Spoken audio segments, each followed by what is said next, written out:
Баршаңызға сәлем. Бүгін сіздермен осындай жасыл смузи жасаймыз.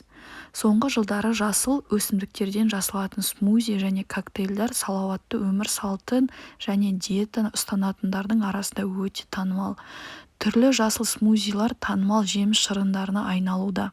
Статистикаға сәйкес адамдардың көпшілігі өз денсаулықтарын және дене формаларын жаңадан жасалған смузиді күнделікті тұтыну арқылы жақсартады.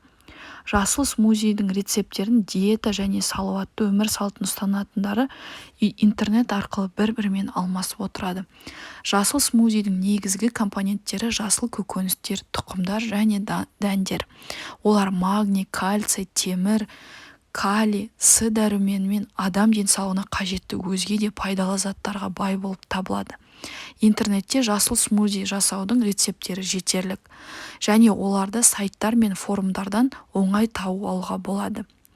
Сіздерге жасыл смузидің бір түрін көрсетпекшімін. Бізге ең бірінші қияр, киви, алма және укроп қажет.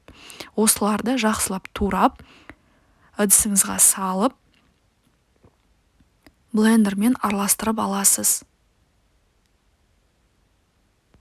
Бұл смузи таңертең ашқараққа, тамаққа дейін жарты сағат бұрын ішу керек. Сонда пайдалы компоненттер өте сіңеді және пайдасына жарайды.